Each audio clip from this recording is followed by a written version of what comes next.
Look at the man's record at 20-odd knockouts in the first round. I told you what has been hidden from the wise and the prudent have been revealed to the babes and the sucklings. You'd pay to see his fights just to watch him f somebody up. It wasn't a fight.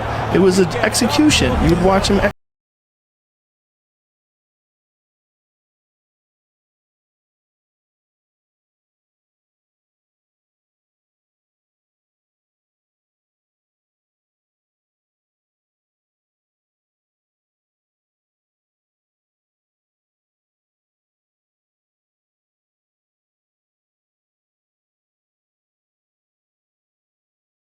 And hey, don't forget to hit that like button, because trust me, you're in for one hell of a ride. On June 7th, 1997, in Sacramento, California, the Samoan Twaman David Tua clashed with the previously little-known Nigerian boxer Ike Ibebuchi, nicknamed the President. On this evening, fans witnessed an unexpected instant classic. Ike possessed remarkable physical attributes, standing at 74 inches tall and weighing in at 231 pounds for his fights, with not an ounce of excess fat. Wins followed one after another, and the young heavyweight began to attract the attention of fans and boxing experts. In his 4 years as a pro, the Nigerian collected quite a good record. No losses, 16 wins, 12 of them by knockout. But few knew that even then Ike had outbreaks of aggression towards trainers and sparring partners. Besides, he had attempted suicide, which already indicated mental problems. Despite his impressive record, Ibebuchi was much less known than Tua. Commentators even had to practice pronouncing his name correctly.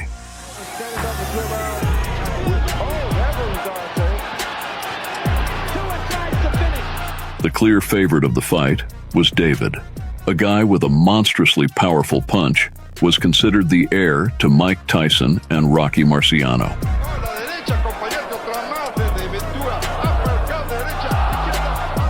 He entered the ring with a record of 27-0, with 23 wins by knockout, having defeated John Ruiz and Oleg Maskayev. His eyes roll back in his head on that one. Maskayev is out. He was even called the next Mike Tyson. But even Mike Tyson himself never had to participate in such a grueling 12-round battle. Ibebuchi was also an undefeated boxer, but he had hardly faced any top opponents. These two heavyweights, both approaching their peak, both men in top physical shape, were ready to go through anything to get to the other side and pick up the victory. It was non-stop action, hammer and tong style, from round one to the final bell. Gloves in the second round. Out there on the end of his jab. People in David Tua's camp, longer, a better boxer. Ibebuchi starting very fast. In combinations. Uppercut for Ibebuchi. Tua not getting. It was the kind of fight where, upon watching it, upon being moved by it, the thought that both men were giving too much reared its head in the mind of the viewer. The fighter, Jim, early in the fight will throw a lot of punches because he's good left hook. Ibebuchi just a little bit low, but Tua had referee Lou Filippo. Big left hook. Tua blocking a right hand, and now Ike managed to surprise his more star-studded opponent from the get-go. The Nigerian fearlessly moved forward, delivering a record number of punches for the heavyweight division. 91 in the first round, 91 in the second, and 95 in the third. Powerful men pounding on each other at this stage of the show. here's the go.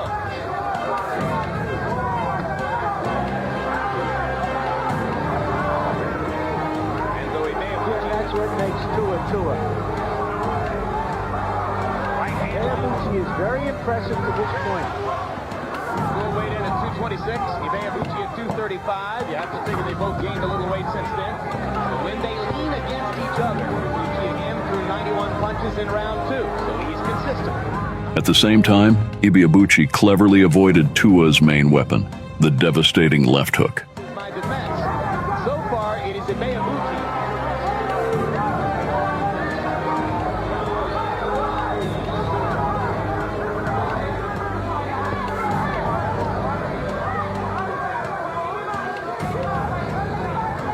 Waiting and trying to bob job into position to land that left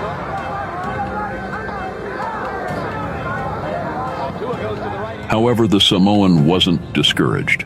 He relied on precision, hoping for one decisive blow. You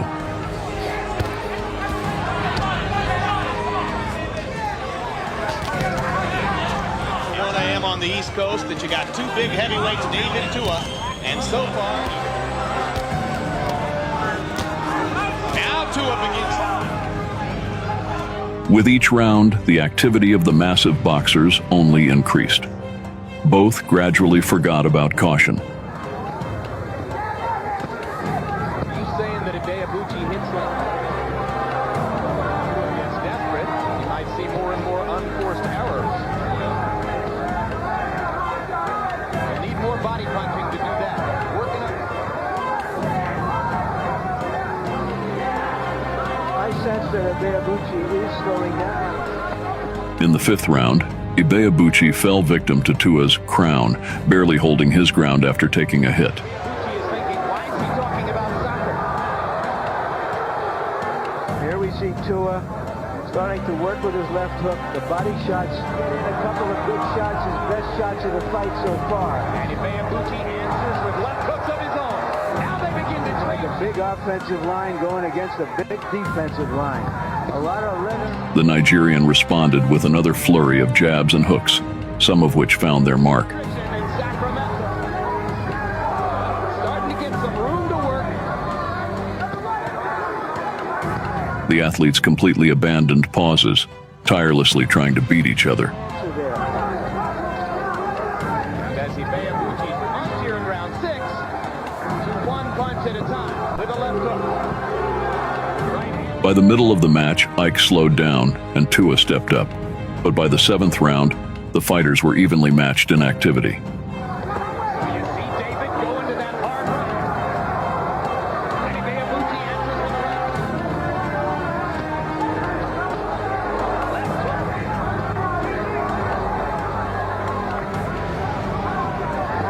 At this point in his career. The relentlessness of Tua. Curtis Coates told us about Ike Ibeabuchi more now. In the last 2 rounds,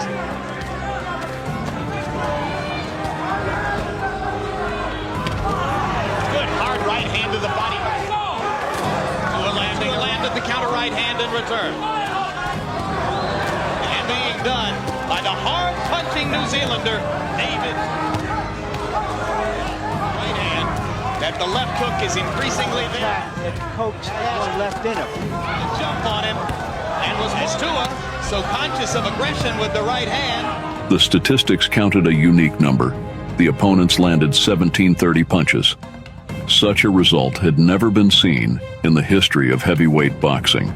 Tua and Ibeabuchi even surpassed the famous Thrilla in Manila, when Muhammad Ali and Joe Frazier landed 1591 punches over 14 rounds. Only 23 years later, the record of Tua Ibeabuchi was surpassed by Adam Konaki and Chris Arreola. Solid left hook by Tua. Bigger, heavier. And right hands over the top, as he has throughout. The middle segment seemed to belong to Tua. Both fighters have had their moments in the last. Great combination by Tua. Great comes out, punching to begin the 11th. First of our 2 fights tonight, Larry.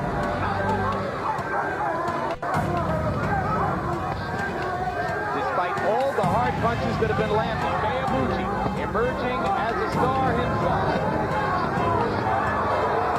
Just as he did against Vizcaya, Tua. Amazingly, even at the end of the 12-round battle, the pace hardly dropped. Ibeabuchi, having taken several heavy blows, continued to dominate the ends of the rounds thanks to his unique activity. As I turn to look at the punch counters, they assure me Ibeabuchi deserves just as much. Tua continued to unleash his cannons, obviously not counting on winning by judges' decision. An explosive left hook by Tua, and Tua again, and again. Here the Samoan was right. At the end of the extremely tense battle, all 3 judges awarded the victory to the Nigerian boxer. International Thus, Ike Ibeabuchi went from an unknown fighter to one of the most sought after. But unfortunately, after that, he didn't fight again for 13 months. Problems outside the ring, serious problems outside the ring, became an obstacle to the further rise of his career. The sensational victory had a devastating effect on Ibeabuchi. He gave too much in the fight, and his brain suffered trauma that went undetected by any scan. He was always a bit eccentric, but after the grueling 12 rounds with Tua, he seemed to spiral into madness. Perhaps it was the heavy blows he took. He complained of headaches, started hearing voices from the air conditioner, saw evil spirits and demons everywhere, and became prone to sudden bursts of aggression. Ike genuinely believed he was the president of the world, all the while managing to win fights in the ring. Soon, Ibeabuchi found himself embroiled in several major scandals. Unfortunately, it all ended with him behind bars shortly after knocking out Chris Bird in 1999, a knockout that's hard to watch.